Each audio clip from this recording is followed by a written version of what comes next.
آج ایک مسلمان کو جب یہ عقیدہ سکھایا جاتا ہے تو مسلمان کو یہ باتیں بتانے کا مقصد، مسلمان کو یہ باتیں سکھانے کا مقصد یہ ہوتا ہے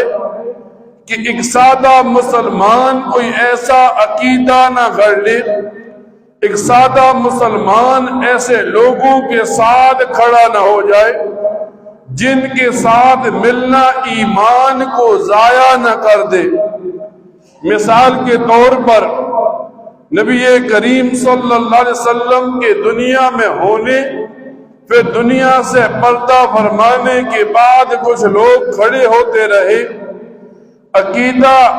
یوں لوگوں کے سامنے رکھتے، ہم پیغمبر ہیں، ہم نئی شریعت لے کر آئے ہیں، یہاں تک کہ جس امام کے ہم مقلد ہیں، امام اعظم ابو حنیفہ کی، اس کے زمانے میں کسی آدمی نے نبوت کا دعویٰ کیا اور کہنے لگا میں اللہ کا رسول ہوں۔ لوگ امام اعظم ابو حنیفہ کے پاس آئے کہ ہمیں پتہ ہے وہ جھوٹا ہے، لیکن ہم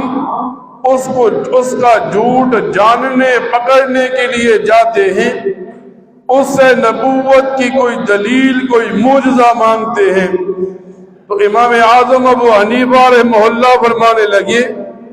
اس جھوٹے آدمی سے نبوت کی دلیل مانگنے والا بھی کافر ہو جائے گا۔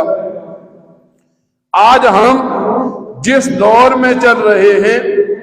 اس دور میں فتنوں میں سے ایک ایسا بڑا فتنہ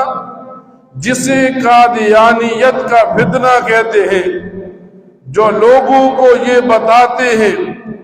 کہ مرزا غلام احمد قادیانی نبی کریم صلی اللہ علیہ وسلم کے بعد ایک پیغمبر ہے، اسی قرآن کو مانتے ہیں، ایسی ہی عبادت کرنے کی کوشش کرتے ہیں، اور ایک سادہ مسلمان ان کی باتوں کو سن کر، ان کی باتوں کو جان کر ماننے کی کوشش میں لگ جاتا ہے، حالانکہ اسے پتہ نہیں ہوتا مرزا قادیانی خود بھی کافر تھا، اس کو ماننے والے بھی کافر ہیں۔ اور جب ایک مسلمان کے سامنے کسی کا کفر بیان کیا جاتا ہے، لوگوں کے ذہن میں یہ بات آتی ہے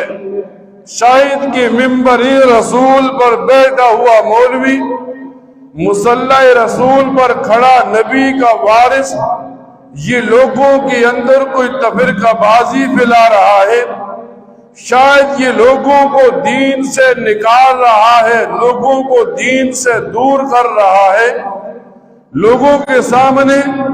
جب کسی کا کفر بیان کیا جاتا ہے، لوگوں کو بتایا جاتا ہے قادیانی کافر ہے، تو لوگوں کے ذہن میں ایک سوال اٹھنا شروع ہو جاتا ہے کہ یہ مولوی کسی کو مسلمان نہیں چھوڑتے، بلکہ یہ لوگوں کو کافر بنانے میں کھڑے ہیں۔ حالانکہ علماء نے ہزاروں مثالیں لکھی۔ ایک آدمی بیمار تھا، ڈاکٹر کے پاس گیا،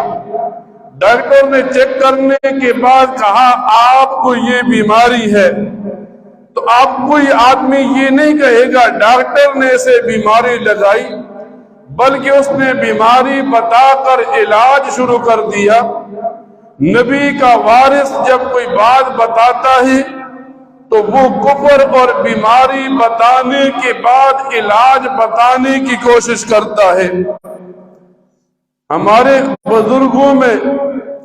ایک شخصیت گزری ہے، پیر مہر علی شاہ صاحب، ان کے دل و دماغ میں ایک بات تھی، وہ لکھتے ہیں اپنی کتاب میں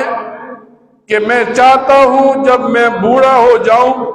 میری موت کا وقت ہو، مجھے مدینہ میں دفن کر دیا جائے۔ تو وہ مدینہ میں اپنے پیر کے پاس پہنچے اور وہاں انہوں نے وقت گزارنا شروع کیا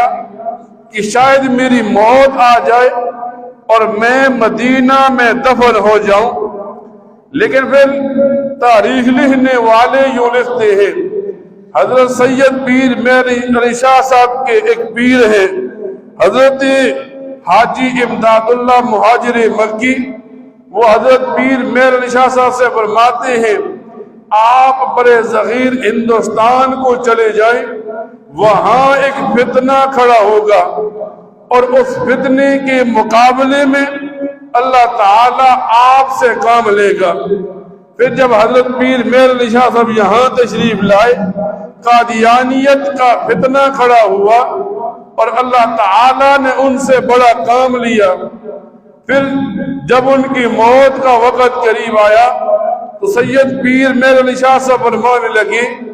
جو آدمی بھی دنیا میں ختم نبوت کے عقیدے کا تحفظ کرتا ہے اس آدمی کے پیٹھ پر نبی کریم صلی اللہ علیہ وسلم کا ہاتھ ہوتا ہے۔ آج ایک مسلمان کو یہ عقیدہ اس لیے بتایا جاتا ہے تاکہ مسلمان اور کافر میں فرق کر سکے۔ جب یہ عقیدہ بتایا جاتا ہے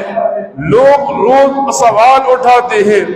یہ بار بار عقیدہ ختم نبوت کیوں لوگوں کو بتایا جاتا ہے؟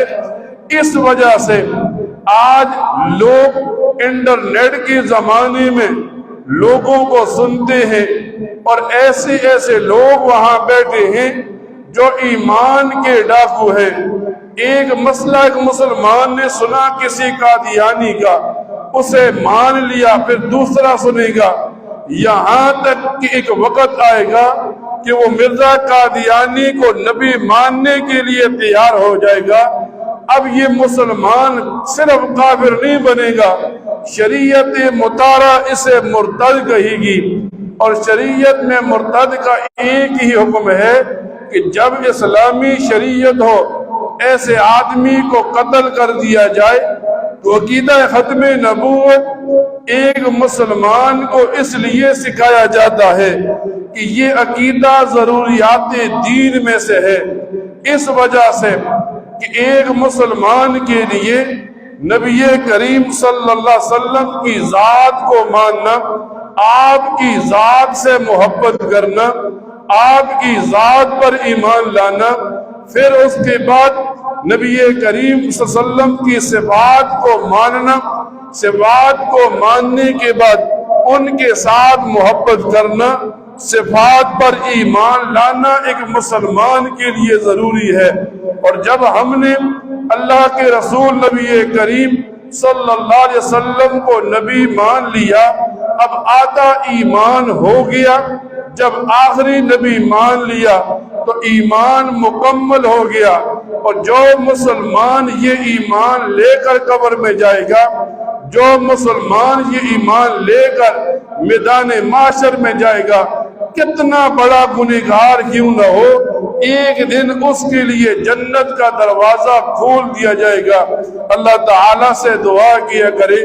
اللہ تعالیٰ ان باتوں کو سننے کے بعد ان پر عمل کرنے کی توفیق عطا فرمائے۔ وآخر دعوانا الحمدللہ رب العالمین۔